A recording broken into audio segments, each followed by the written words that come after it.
The trial of mockery. In the name of a fair trial, the so-called International Crimes Tribunal is staging a tragic drama.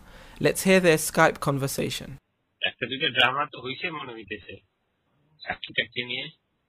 Drama তো চলেই সবসময়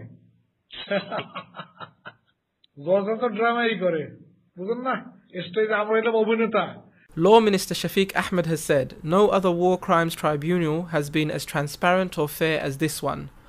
Only those who wish to protect criminals are questioning the legitimacy of the tribunal.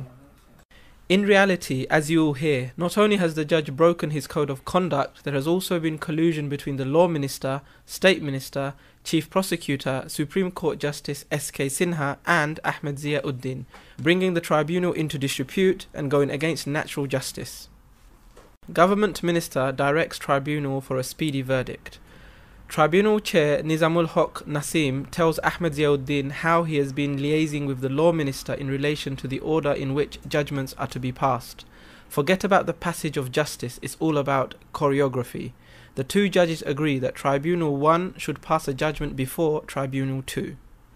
আমাদের তো state minister যাচ্ছে হবে state আজকে আসছিল আমার সাথে দেখা করতে সন্ধ্যায় উনি বললেন যে রায়টা তাড়াতাড়ি দেবেন আমি বললাম কেমনে দেবো রায় তো এক পৃষ্ঠে আমরা ডিক্লেয়ার করলে পরে সময় করে এক মাস রায় রেডি করতাম ওখানে একটু তাড়াতাড়ি চেষ্টা করেন তাড়াতাড়ি করে টুলো আর কি আপনি বলছেন যে এটা কি হবে না হবে কি হচ্ছে মানে এই রায় সংক্রান্ত হ্যাঁ বলছি যে প্রবলেমটা কি বলছি হ্যাঁ গোলাম আজম দা হলে দুই ট্রাইব্যুনালে ম্যাটার মোটর কেন তাহলে আসছি আমি আপনার দুই ট্রাইব্যুনালের একত্রে স্যারের লগে এক রুমে বসাইয়া আলাপ করাবো যে গোলাম আজম দা আপনার আগে দেবেন তারপর তারা দেবেন যে ওয়েট হাসলাম ঠিক আছে আপনি ইউ ক্যান ট্রাই আজকে আমাদের তরফ থেকে আইনমন্ত্রীর কাছে আজকে সকালে গেছে মেসেজটা বলে আমি আশা করতেছি এখনো কোনো কনফার্মেশন পাইনি বাট দ্যাট ইজ কি মেসেজ একই আপনি যে লাস্টের মেসেজ যেটা বলছেন আর কি আমি আসবো এটা জানানো হয়েছে আর হচ্ছে যে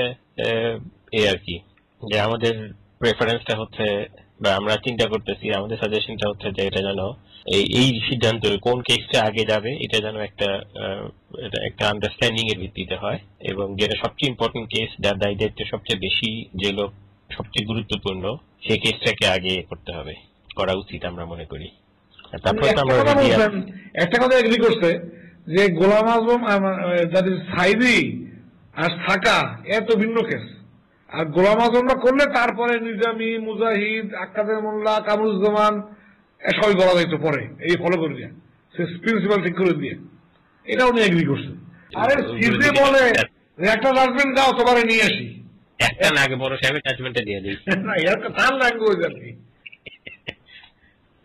উনি একটা দেন সিনেবাবু কইছে ডিসেম্বরের মধ্যে 3টে দেন এইটা গোলাম আজম সাহেব আর এটা থাকা এই 3টে দিয়ে ফেলা ডিসেম্বরের মধ্যে তারপর আমরা নিয়ে আসি আপনারা এবার ওয়ান আমরা লাগবে না এইসব কথা আর কি আমাকে যা করেন করো প্রমোশন দিয়ে দেওয়া লাগে আমার কথা promotion A politicized judiciary. The conversation here between Ziauddin and Judge Nasim reveals the highly politicized nature of Bangladesh's judiciary. Nasim reveals how fellow judge Jahangir Hussain has been appointed as Tribunal 1 judge through the lobbying of Kamrul Islam, the State Minister for Law. There is a discussion between Nasim and Ziauddin stating that Jahangir Hussain is corrupt. Nasim refers to Jahangir as an Awami League supporter. There is also a discussion between Nasim and Ziauddin that Judge Jahangir will not disagree with Nasim because he is corrupt and therefore morally weak. Judge court level থেকে মনে হয়েছে এটা কামুল টামুল করছে আর কি যাই হোক মনে হচ্ছে আমার জজকোর্টের লয়ার ছিল আপনার ওই স্মাগলিং কোর্টের পিপি আসলে তার নাম হলো সোনা জাহাঙ্গীর অন্তত পক্ষে হি ওয়াজ করাপ্ট এটা বলা যাইবে তারপরে এই এর কোটাতে আসছে আর কি কামরুল কোটা আমার ধারণা কামরুল কোটা আছে প্রধানমন্ত্রী তো আমার হিদের খুব পছন্দ করেন ওই সারা খাতুন দুর্নীতির বুঝলেন না রাজনীতির দিক থেকে কোন দিকের মানুষ আওয়ামী এই যে অ্যাপ্লিকেশনটা আমি দেখতেছি এখন আমাকে অলরেডি মেসেজ দেওয়া হয়েছে আর কি এসএমএস এ আজকে যেটা 2টা অ্যাপ্লিকেশন আপনি পাইছেন এর জন্য 2টা ফরেনার সাক্ষী হ্যাঁ দেব না ওকে এটা কিন্তু আপনি একটা লিখিত অর্ডার দিয়েন তাহলে কি অর্ডার দেব এটা আপনি বলবেন যেটা ওইগুলো রেফার করে আর কি, যে আমার স্পেশালাইজ নলেজ কার আছে এটা তো থ্যাংক ইউ যে জানাইছো আমারে, কিন্তু আমাদের ওইটার কোনো দরকার নেই। দেখি আমি পড়ে দেখি, আপনি পড়ছেন পুরোটা?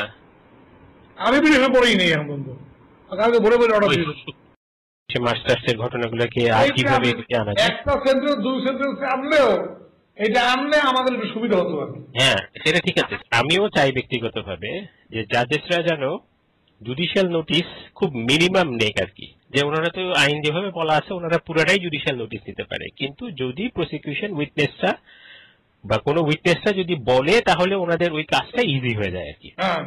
কিন্তু সে কারণেই আমি বলছি যে সে কারণেই নাসিম ভাইয়ের যে মেজর কনসার্নটা যে এই স্টোরিগুলার এই অংশগুলো যদি আসে তাহলে ওনারা তখন এটা নিতে সুবিধা হয় আর কি।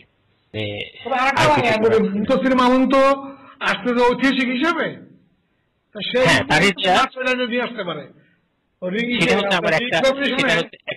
রি-এক্সামিনেশনে, সেটা হচ্ছে একটা, মানে এটাকে ওই জন্যই আমি ওনাকে সাজেস্ট করছি ইতিমধ্যেই যে যদি দরকার হয় যে কোনো কোনো এরিয়া বাদ গেছে অ্যাজ এ হিস্টোরিয়ান, উনি কিন্তু আর ওনার সবকিছুর উপরেই লেখা আছে, কাজে ওনাকে মানে ওনাকে অ্যাজ এ অথরিটেটিভ উইটনেস আপনি অ্যাকসেপ্ট করতে পারবেন, ট্রাইব্যুনাল মানে easily can accept him as a authority on 1971।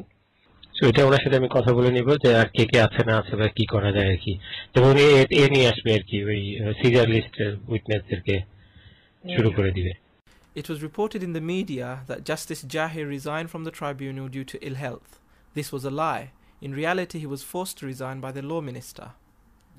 আপনি কি জানতেন যে জহির সাহেব আজকে এই করতেছে? উনি কিছু বলছেন? না না না, উনি ফার্স্ট টাইম আমরা কোর্ট করছেন, কোর্ট করে নামছেন নিচে, নামার পরে উনি পট করে 10 মিনিট পর একটা ফোন করলো যে স্যার আমি একটু ইমার্জেন্সি পাড়া যাচ্ছি, আমি আসতেছি স্যার, এই কথা চলে গেছে। তখন নাকি তার এক অফিসে ঢাকায় সেক্রেটারি সে আইসে আমারে বলে I am no more your member. মানে কি বলছেন আপনি? আসলে আপনি কোর্টে ওঠেন, আমি আসি আপনার দেখা করে যাবো, তবে আমি কোর্টে উঠবো না, আমি উঠতে পারতেছি না, উঠবো না।